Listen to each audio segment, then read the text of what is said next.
topics and opinions expressed in the following show are solely those of the host and their guests and not those of W4CY Radio, its employees, or affiliates. We make no recommendations or endorsements for radio show programs, services, or products mentioned on air or on our web. No liability, explicit or implied, shall be extended to W4CY Radio or its employees or affiliates. Any questions or comments should be directed to those show hosts. Thank you for choosing W4CY Radio.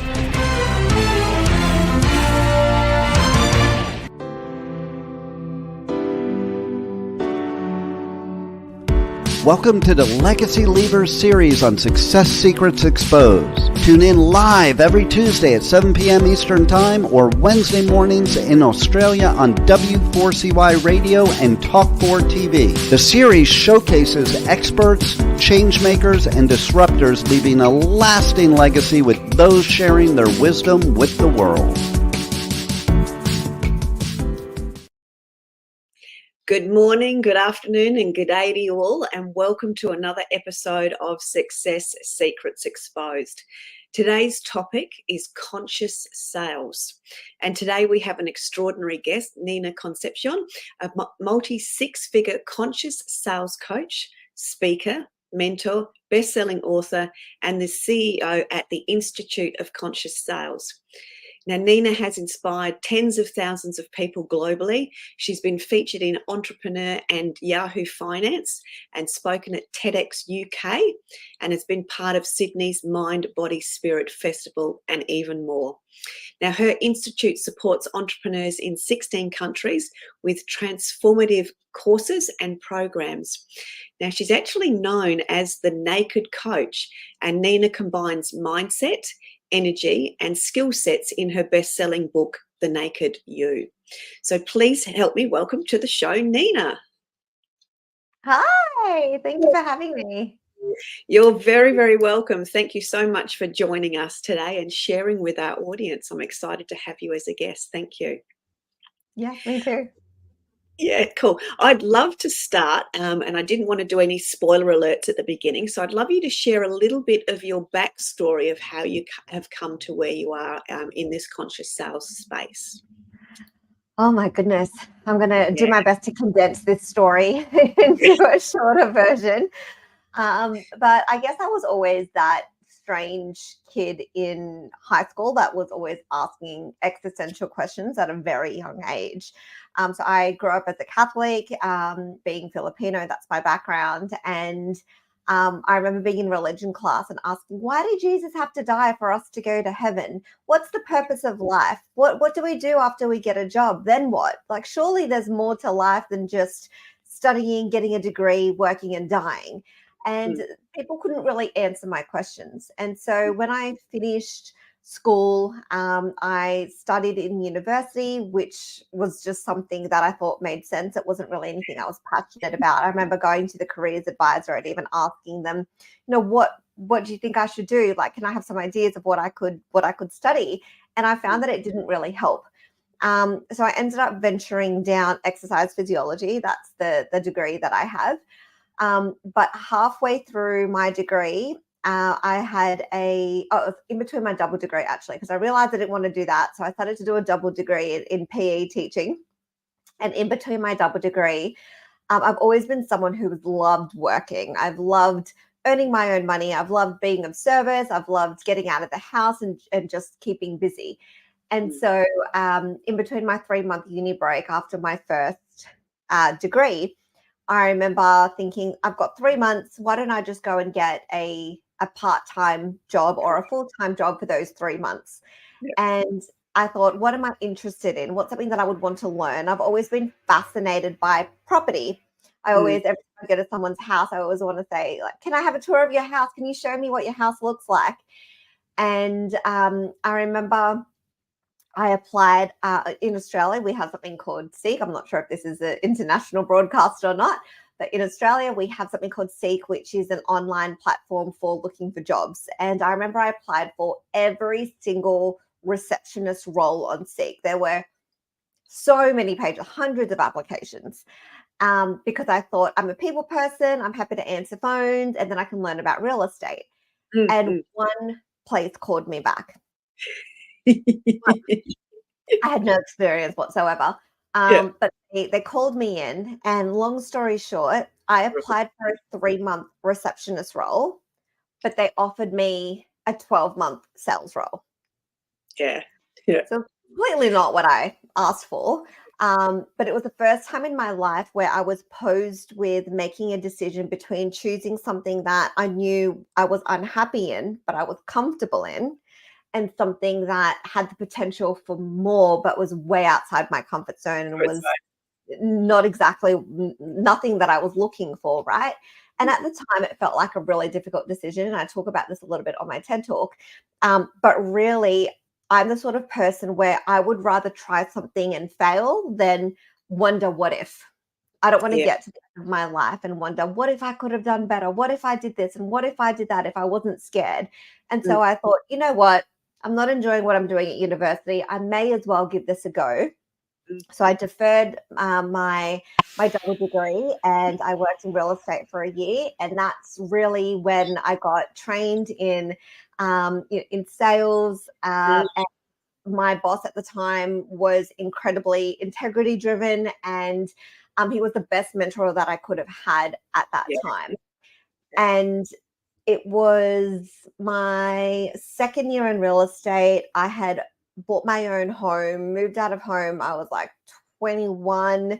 I became the fourth highest salesperson in the company. I was training the new staff coming in. I was in the process of opening up my own office. And then I went to a personal development event and met the amazing Brendon Burchard. And so this is back in 2012, right? There was like 100 people in the room. No one knew who he was. And I could go up to him and get a photo. Like, this is how long ago it was. Like, no one knew who Brendon was. But I remember sitting there being so inspired. And there's a great quote. I forget whose quote it is. But he said that the best 2 days of your life is the day you were born and the day you knew why. Yeah. Goosebumps. Sorry. I remember sitting there in that room, crazily writing notes down, crying, feeling like, and as dramatic as I know this sounds, it was this feeling of, I was dead up until this point. Like, I feel so alive in my body. This is what I'm here to do. I'm here to be an author, a speaker, and a coach. And I knew nothing about this prior to seeing Brendon.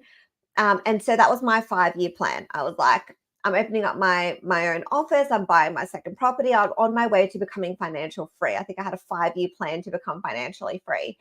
And then I was going to pursue this new dream of being a coach, a speaker, and an author.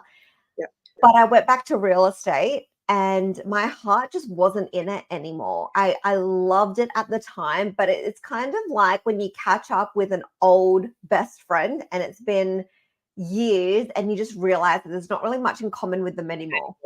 But it's not that they've changed, it's the fact that you've changed, and just something had shifted within me, and mentally I was already looking forward to that next chapter of my life. And so that 5-year plan became 2 weeks. I ended up leaving real estate.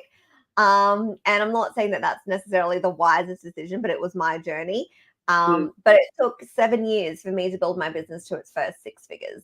And so that was, that I've been coaching now for coming up to 11 or 12 years.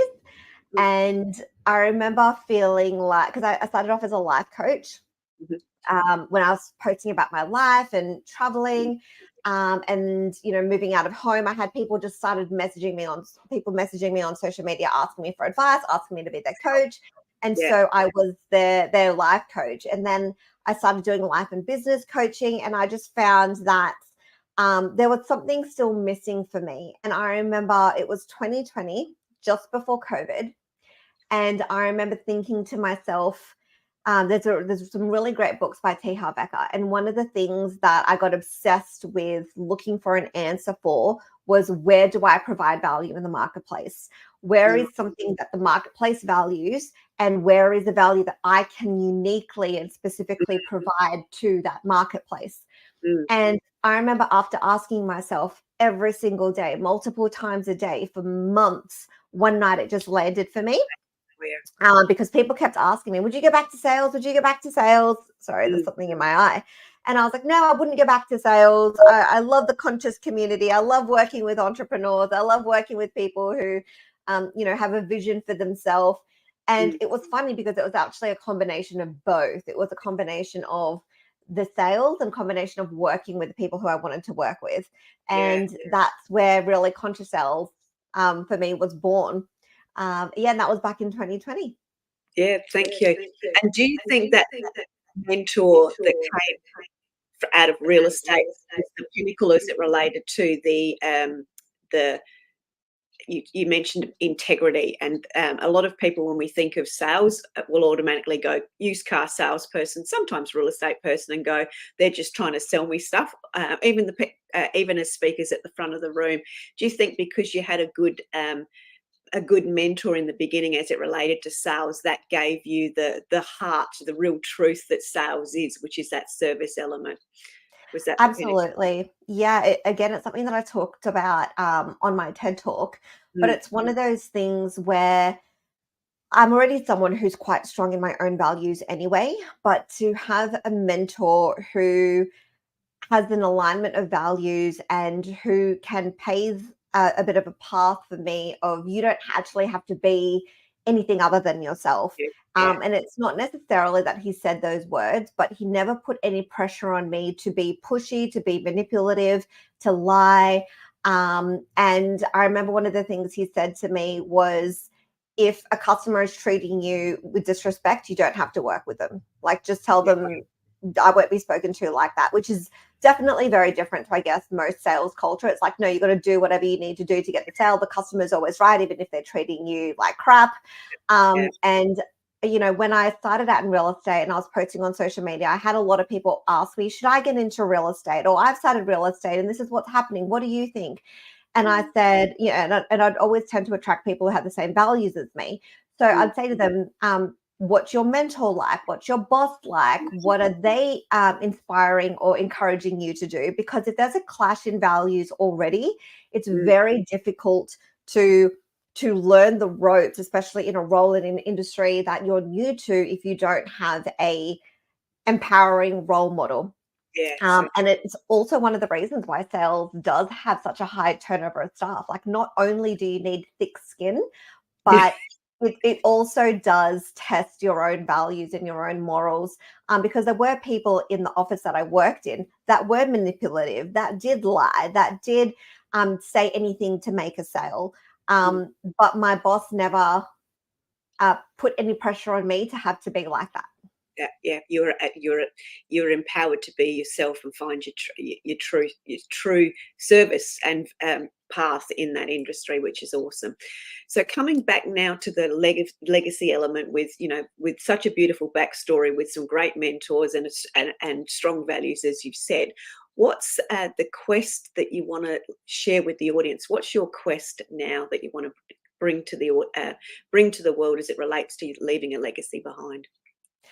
Yeah, it's really interesting, because I think when we get into this personal development world, for starters, we realize that there's so much stuff we need to work on constantly. It's like, what is wrong with me? Why are there so many things I didn't realize? Right. And it's a bit of a rude awakening. Yeah. And I think that just as you get older, I've found personal development, I don't know what, 2012, like 14 years ago. And I think as I've, weed in and out of that world, from being incredibly obsessed to being a seminar junkie and thinking I'd rather be broke and spiritual than financially abundant and not happy, it's finding that middle ground. And one of the things I've really had to check myself on, and something that tends to always happen whenever there's birth about to happen, is a bit of an ego death, a bit of okay, so why do I actually really want this? Why does this actually really matter to me? Like, what am I really fighting for? And now that we have, I'm a mum, I've got a 6-year-old, we have another one on the way. It's just really making me assess, what do I really want in my life and what's important to me? And I think there's always been a part of me Like most of us ambitious entrepreneurs in the spiritual space, we're very much like, I want to change the world. I want to speak to millions of people. But I've definitely come into a place of, as long as I'm doing what I love and I'm being of service and I get to enjoy my time with my family, for me, that is the most important thing that I keep in mind now on a day-to-day basis. When it comes to, I guess, the legacy piece, and something I talk about in my book, and I'm also very open in talking about in a lot of podcasts and a lot of speaking that I do, is, having a history, I guess, of being sexually abused and healing from that. I do want to do quite a lot of philanthropy work in that area. But I think that sometimes the pressure of like, what does that mean? Like, how much impact can I actually make when it's such a big problem in the world? It's like, I just need to do my part. Like, how can I just keep shining my light, keep being me, and keep just making those little ripples? Like Maya Angelou said, like, you're never really going to understand the impact or grasp the impact that you can have in one life. Like, I completely changed the trajectory of my life because of Brendan Burchard, and he doesn't know. Like, I've tried to reach out to him. I've been to his other events, but now there's thousands of people at his events, and now you can't get anywhere near him. Even with VIP, it's like it's still a room of 50 people, right? So it's he doesn't know the impact that he made on my life. And I know that, Brendan Burchard's one of the biggest influences of our time. However, even when I talk to people in this space, like, Sally, a lot of my other friends who are entrepreneurs, and, we're entrepreneurs who are relatively small fish compared to someone like Tony Robbins and Brendan Burchard. But we all have stories of people saying to us, oh, that one thing you said to me 5 years ago, or the one thing you said to me a decade ago, did you know that I've gone and done this now? And it's like, what? Like, that's amazing. I didn't know that that's what you've done.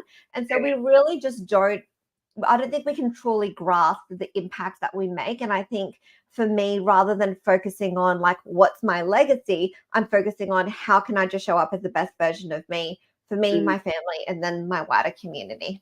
Yeah, and then as a result of that, the ripple effects, as you say, that just those, and isn't it those little tiny incremental ripple effects that actually do make the legacy up? So I think that's such incredibly wise words.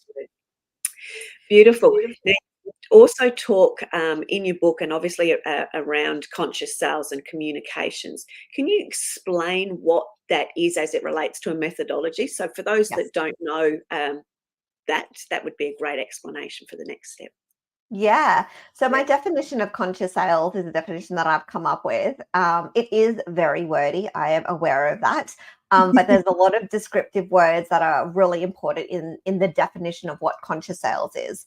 And so conscious sales is a heart-centered, ethical, and integrity-driven approach to sales that empowers the individual to invest into themselves when it's in alignment with their own values. So the reason why it's such a wordy definition is because it's literally the opposite of what most people think to be as sales.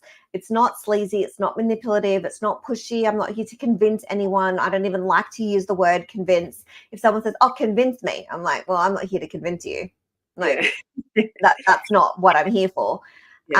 So it's also empowering someone to make their own decision. Right? It's not about trying to force someone to make a decision. And it's heart-centered, ethical, and integrity-driven. I am very clear, especially when it comes to when I'm speaking to a lead in my own business and I'm speaking to somebody who potentially wants to work with me. If I do not feel like I can help them, if I do not feel like they're going to get value from me, if I do not feel like we are a good match, even personality-wise, I am going to tell them.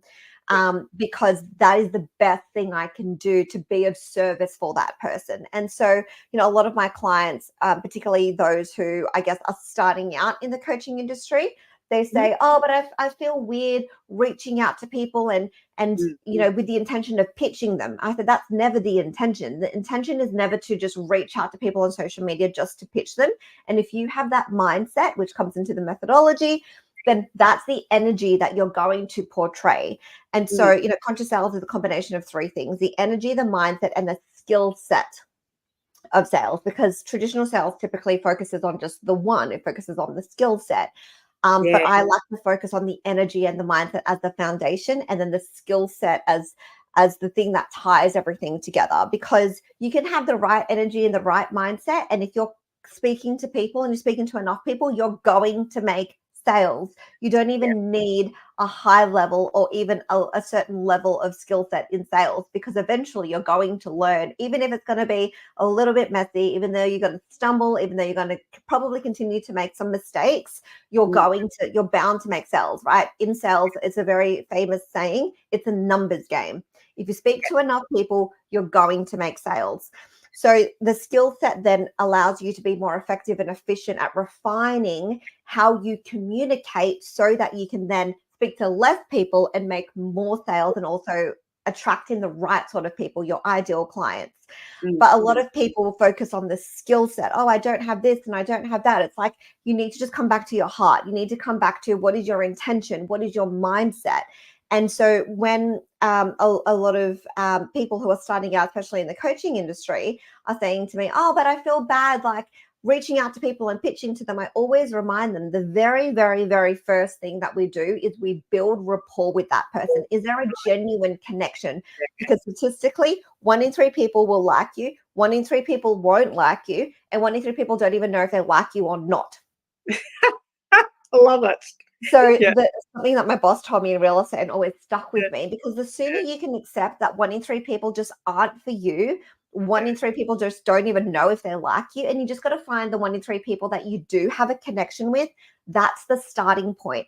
And then we look at, how can I provide value, however that looks, whether that's referring them to a friend, referring them to Sally, sending them to another coach, or this is actually something I feel like I can really help you with. Do you want to know more? It doesn't have to be me, and I'm not attached to it being me. It's just, where can I provide value? And that's something that, I did a post on Instagram about this, I think about a year or two ago. And I used the analogy of like a man on a date, like flopping out his package. Like, stop flopping it out, guys. If you're coming into social media and pitching right away, that's exactly what you're doing. People are like, what? I didn't want that. Why are you showing me that? I didn't ask for this, right? And it feels intrusive, just pitching something from the get-go. But we really have to, I think it's really important for us to go into these conversations genuinely wanting to just find out who they are and if there's a connection with that person first and foremost. Yeah, love that. We call that, we've got a version of that in my community, the backpack guy, the guy that comes to a date with you, comes to have a coffee with you on the first date, and he's got his backpack there, and when you ask him what the backpack's for, he goes, oh, you never know where it's going to end up.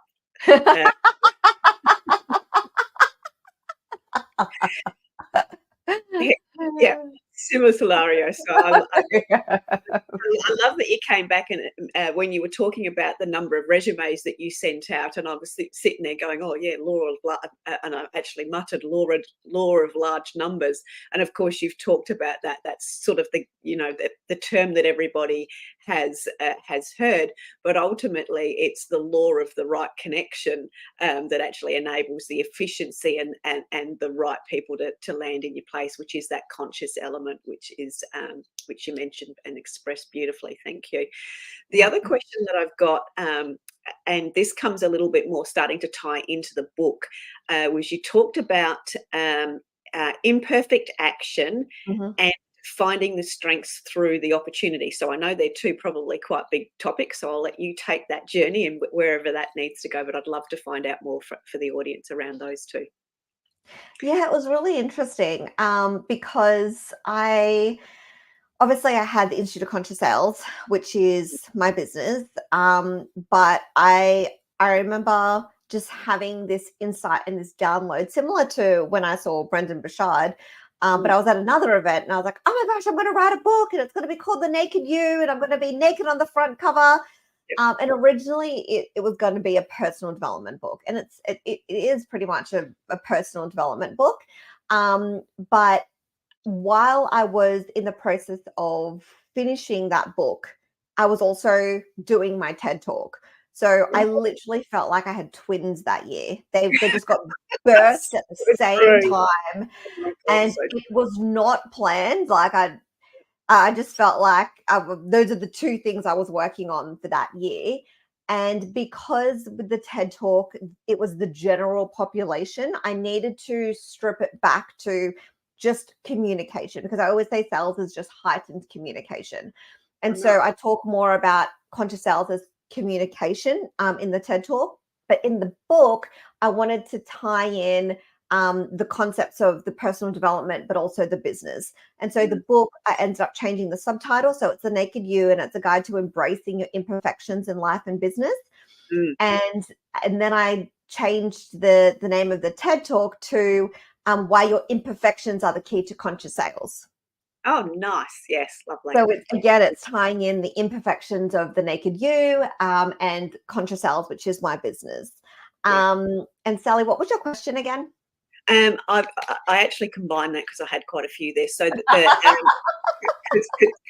there was I love juicy words, and I know that they'll lead to a story. So it was around the imperfect action, because to me that's like failing forward faster in my world. So there was that quote that I loved, and you also shared about the vulnerabilities and how they give clues to what you're truly looking for.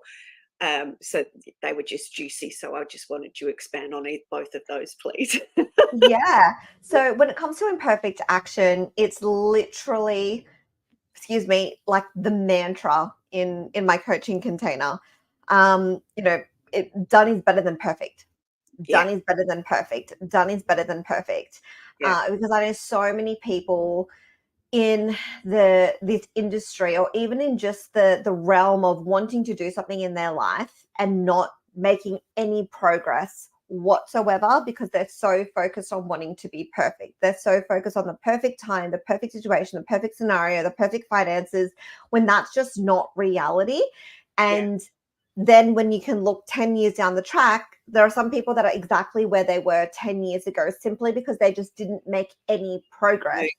And it's about the stacking and the compounding effect, right? Like even when I've gone and looked back on some of my Facebook lives from like 2012, 2013, 2014, I'm like, oh my gosh, it's like cringeworthy to watch. Yes.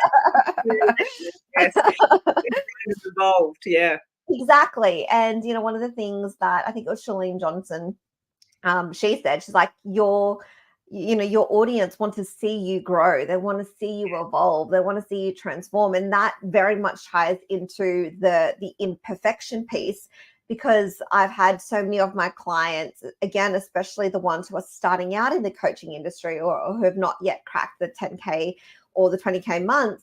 They're quite insecure about, but I don't have a big audience, but I don't have this, and I'm not making the money I want because of blah blah blah. Like there's always excuses that we can find, but you don't actually need a big audience in order to make a lot of money. You also a big audience also doesn't necessarily equate to making a lot of money, and it's such a big misconception on social media and being in this space that we're in, and it's fascinating because when and I've said this to my clients again, because they have a very similar value to me, like our values are very aligned.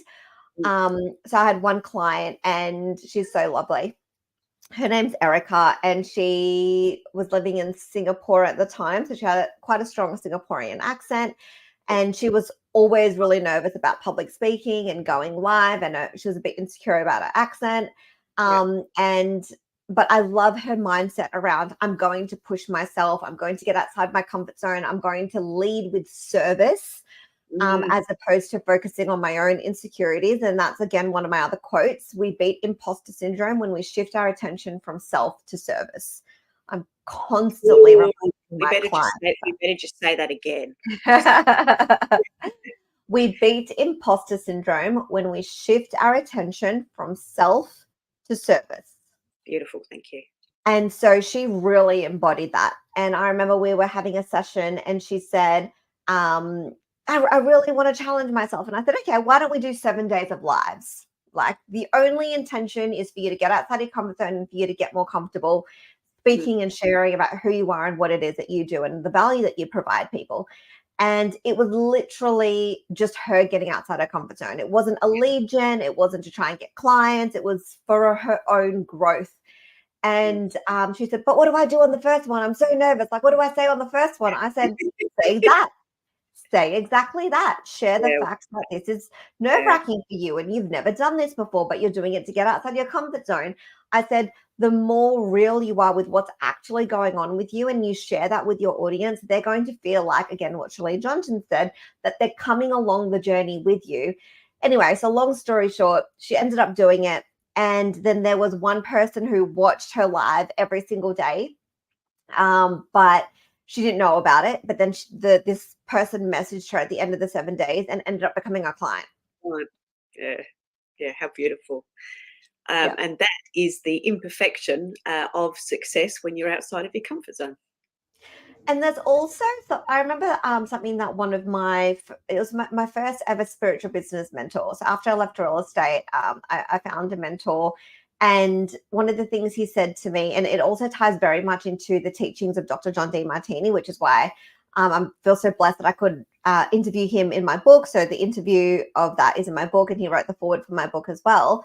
But one of the things that I learned from my mentor and from Demartini is the fact that the people can tend to automatically pedestal you if they see you as the authority, if you're the speaker, if you're the coach, if you're, the person teaching something. So the sooner you can pull yourself off the pedestal, the sooner they can see you as, like, it's achievable for me too. Because what happens is when we pedestal people, we unconsciously want to pull that person down or be higher than them. It's just something that we do unconsciously. And so when it comes to sharing our imperfections, and in the book, I do talk about, how we can do this effectively without airing out our dirty laundry and people losing respect for us, because there is a balance. When we can show up in a way where we can be vulnerable, we can show our imperfections, but we're still, sharing what we've learned and the experience that we've had in a very effective and efficient way, then we also tend to attract clients that have we don't attract clients that have an unrealistic expectation of our service. So I found that the more that I was myself, the more that I was upfront with, I make mistakes, things happen. It's just, I'm not trying to be perfect. The more that my clients were just so easygoing, the more that they were, they just didn't have this, I guess sometimes I think we all have that experience of having a client that it's like, how come you didn't get back to me? It's been 5 minutes, right? That's incredibly demanding. I don't want to work with those sorts of clients. I call them, I call my ideal client soul aligned clients, SACs. And so someone who's like that is not an ideal client of mine, but it starts with you. If you want to attract a certain type of client, how are you showing up? What are you portraying? And what are you giving out into the universe? Because that's what's going to come back. Yeah, beautiful. So coming back to that story of the vulnerabilities and coming back to the energy and the often, I'm going to use the word fear, the fear that people that are starting out going, like your client said, oh my God, what do I start? Where do I share? Because I can actually hear a lot of my audience and a lot of the audience going, yeah, that sounds scary, but I'm not really sure I want to do that yet. And I know you said, just get out there and say that. If you were to give us sort of a list of some of the things that people could do to share more of themselves in that imperfect way, what would some of those suggestions be? Yeah, since we're talking about conscious sales, the single biggest activity, we've got in real estate, my boss told me about highest paying activities, income generating activities, right? Absolutely.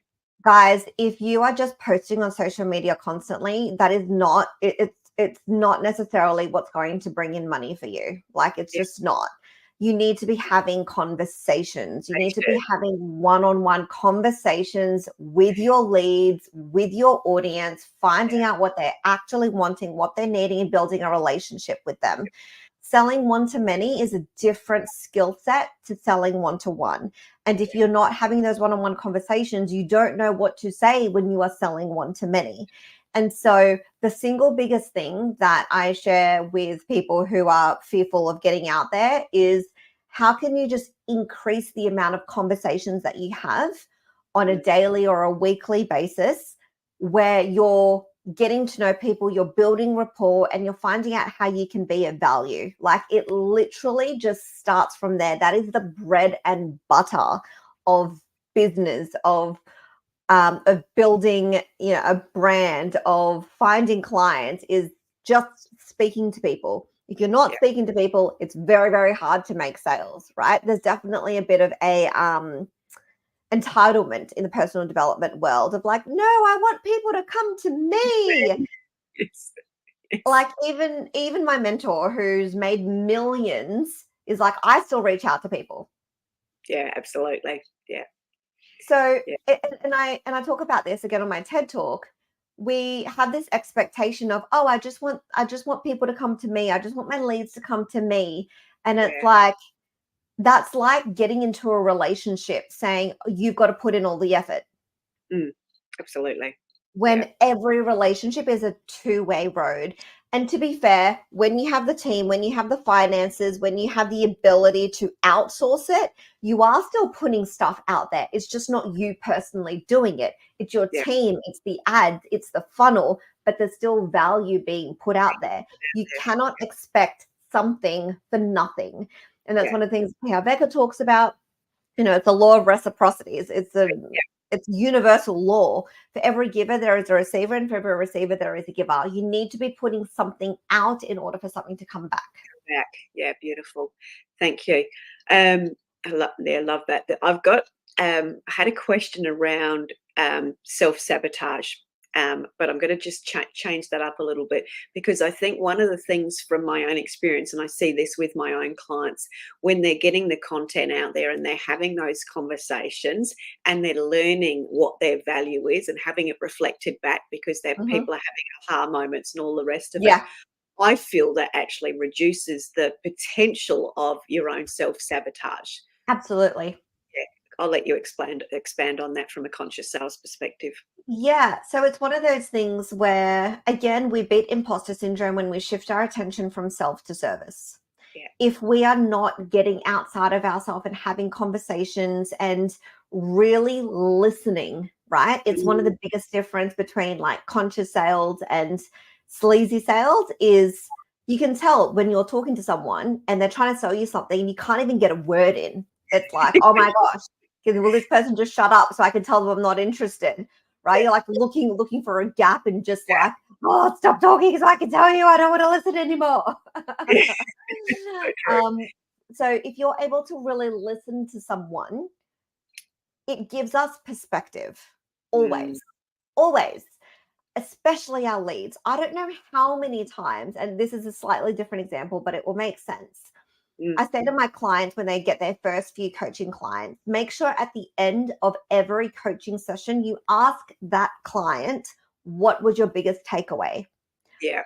80% of the time, it's something that they didn't think. 80% of the time, it's really? That's what you took from the session? That's not what I thought you'd think. And I'm not telling them to say that. But when they're talking to me and they're reflecting on what the biggest takeaway was, it often isn't what you think it's going to be. And especially if we're putting all this pressure on ourselves to have to be a million miles ahead of someone before we can teach them, which we don't, we need to be one step ahead of them. Correct. Yeah. When we can get that perspective, we start to get our value reflected back to us. And that's the reason why, I love that quote about imposter syndrome, because when we're going into a conversation and we're listening to where that person is rather than being in our own head thinking about our own insecurities, and rather it be in a place of like, how can I help you? How can I be of service? Like, I want to understand. Tell me what you're going through. Your mind will go to looking for a solution instead of focusing on the problem. And so if you're looking for the solution, there will be things about what they're saying that you just would not have picked up on if you were sitting there in a room by yourself, not talking to anyone. So true. Yeah. And so many times I say to my clients who are starting out, you will not really see the value that you have until you start getting in front of people and until you start working with clients. Yeah. The moment you start working with clients and it starts getting reflected back at you, you'll be like, I'm pretty good at this. I actually know quite a lot. And honestly, it happens every single time. Like every time. Yeah. Even going from, for me, life coaching to business coaching to sales coaching, it came from me just having conversations with people in my network, with people who I had a connection with. And I can literally think of 5 to 10 people off the top of my head who, when they came to me, I said to them, so why are you coming to me? Like, what do you think I can help you with? Because I didn't know. I'm like, why are they coming to me? I feel like they already know what I teach. And they'll say something like, I feel like you can help me with this.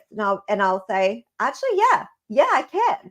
And it's opened up a different realm for me that if I wasn't listening, if I wasn't in that mindset, if I didn't have that one-on-one conversation with them, if I wasn't open, I wouldn't have realized that there's another little element of value that I can provide for a certain type of person. I wouldn't have known that unless I had those conversations. Yeah. And so I say to a lot of people, like, you just need to get out there. You just need to have more conversations and you just need to be open to what it is that they're saying. And again, ask yourself, how can I provide value to you? Where can I be? And I literally will ask people, Sally and I know Jem. I wouldn't be surprised if he's been on here as well. And when Jem and I, when Jem and I connected, I was like, how can I support you? Like, what can I do to support you? And it can be as simple as that. And it could turn into a friendship. It can turn into a collaboration. It can turn into a client. It can turn into a different business opportunity. You just never know where it's going to turn into. And you're just not going to know until you start putting yourself out there. That is the art of having conversations, is the opportunities unfold for you in all sorts of manners and in all sorts of ways, which is a conversation, not a sales pitch. Exactly. Yes. Which is cool. We've got getting towards the hour, so to speak. I've got one question I want to just interject in here just to shift things, and then I'll come back, is what's the one thing, and I know you started very, very early, so I'm very curious as to how you're going to answer this. What's the one thing you what's the thing that you know now that you wish you'd known earlier? Yes, I've actually thought about this question a lot. I've been asked this question a lot as well. I wish that I got a high-level mentor sooner in business. Nice. Okay. Because similar to what we were talking about with my boss, having someone who understands the journey, who can foresee the roadblocks, who has been down that path, as much as we're like, oh, but I don't want to invest and it costs too much money. I've literally spent most of the first 7 years of my business trying to do it by myself and being stubborn and like trying to bootstrapping. Not that much. You're not. No. Start with that brush. Sorry, interrupting. Keep going. And I remember sitting there calculating over the 7 years that I still wasn't making a full-time income in my coaching business. I had invested almost $300,000 over those 7 years in courses and programs and personal development and events. When if I had just invested that 50 grand into that high level mentor, that high level coach from the get-go, from the start, it would have saved me so much time, so much energy, so much stress, and I would have gotten there so much faster. And even like a lot of my clients, my high level clients that invest quite a lot to work with me, to help them get to, 10K months, 20K months, 30K months, because they're not at that yet. They're still really hard on themselves. And I say to them, do you know how long it took me to get to where you are in your journey? You are 6 months into your journey and you've done a 20K month, right? Yeah. It took me 8 years to do that. 8 years, right? And I think it's really, really easy for us to doubt ourselves and to always look at, the grass is always green on the other side, especially on social media. It's like, but look, there's this millionaire and this millionaire and this millionaire. This person's doing well, because people tend to always post about what's going well in their life and how amazing things are going. Not the other Instead side. of how can you just how can you just focus on your lane, where you're going, what you're doing, and just remember that and ask yourself, do you feel like you're doing the best you can? And if you don't, then what support do you need to help you get to that next level? And are you willing to get that help? Because just because you know you need that help, there needs to be a decision of, I'm willing to invest my time, my energy, my money, my commitment, because even though I'll never really know that I want to work effectively and I want to work efficiently, and I don't want to get to 10 years down the track and still be quote unquote failing. No, not actually failing, but quote unquote, I feel like I'm a failure. I'm failing simply because you just didn't get the help. Yeah. And I think that's one of the greatest lessons, I'm going to say for entrepreneurs, but I'm going to say especially for female entrepreneurs, is actually asking for help. Because when we actually ask for help, there's so many people that put their hand up and go yes, and we're like, oh wow, where did all those people come from? But we have to first ask for help and not be quite so bloody stubborn. That's a little message to myself, and go from there, which is cool. I love that we shared that. We're very much coming towards the end. I know that you've got a link that we've been sharing and is going across the ticker. Can you explain a little bit more about what that link is and what that offer is that you've got for people? Yeah, so when I started working with my high-level clients and helping them crack the 10K, 20K months, as I mentioned, conscious sales is very much the foundation is the energy and the mindset. And then the skill set really is like a bit of a cherry on top.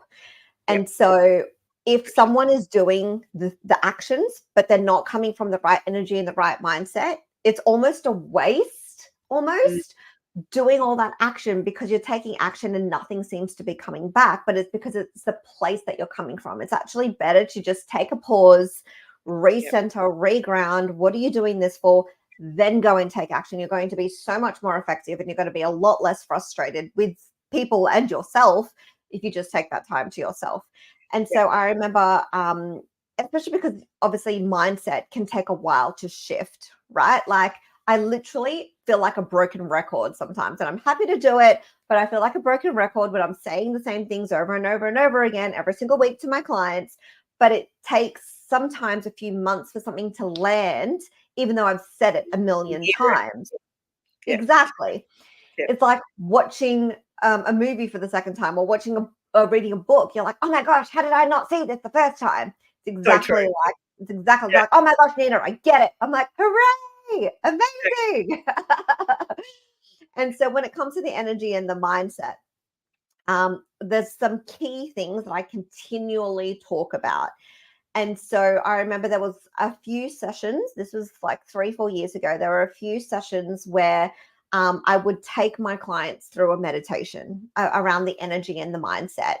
And when I started to reflect onto my own processes, when I'm ready to onboard more clients, and what I continually teach my clients, and the thing is, the more you do something, the more competent you become, right? So you start to see more of the patterns. And that's why I always tell people, don't create a course when you don't have any clients. Like, go and get clients, and then the course will create itself. But I was doing this meditation with them, and then I got really clear on the fact that I got really clear on what those actual pieces are. I think there's like 7 or 8 pieces that I make sure that I always do when I'm ready to onboard a bunch more clients. And so I would take my clients through this meditation, and they just got so many amazing results from it. It would put them in the right mindset. They'd work less and get a lot more leads, or they'll do the same amount of leads, but they'll get or the same amount of contacts, but they'll get more leads, they'll get more calls, they'll feel better on their calls. They're attracting more of those soul aligned clients. And so I decided to, when I was building up my funnel, I decided to convert and record that meditation. I didn't convert it, re-record that meditation professionally, and really making sure that I literally had a checklist as I was because I wasn't reading the meditation. It's a very intuitive meditation, but I had points to cover during that meditation. And it's a 7-minute meditation. I was very clear on not going for 20 to 30 minutes because I'm a mum and I'm like, 20 minutes. I don't have that time right now. I'm not going to do it. But 7 minutes, you guys can literally sit on the toilet and do your meditation. So I call it a soul client attraction meditation. And it's literally what I've given my high-level clients who have invested tens of thousands of dollars. But I wanted to make it available for other people. And I've had so many people tell me, oh my gosh, Nina, I made my first $10,000 sale after listening to your meditation. And when a lot of my clients are not in the right mindset or their energy is a little bit off, I'll say to them, have you been listening to the meditation? And they'll be like, no. I'm like, go back and listen to the meditation. Make sure you listen to it at least once a day or twice a day. A lot of my clients will listen to it before they hop on a sales call. So it just puts you in the two pieces of the foundational pieces of sales, conscious sales, which is the energy and the mindset. I will say that the offers, like once you register for the meditation, there's other things afterwards. They're not working right now. We're in the process of editing it. So if you have any issues, just reach out to me on social media at Nina, the Naked Coach on Instagram and on Facebook. And then we'll sort that out for you. But you can definitely get the meditation. And that's the key, because that sounds like a great opportunity to be able to experience more of you, but also experience more of themselves by the sound of it as well. So that sounds very, very exciting. Nina, it's been an absolute pleasure. People are now able to get in contact with you. They can find you, as you said, on Facebook, Instagram and LinkedIn as well. And as you can tell, an absolute gem and a powerhouse and full of wise wisdom. So Nina, thank you so much for sharing with us today. It's been an absolute pleasure. Thank you. And we will look forward to seeing you next week on another episode of Success Secrets Exposed. Bye for now.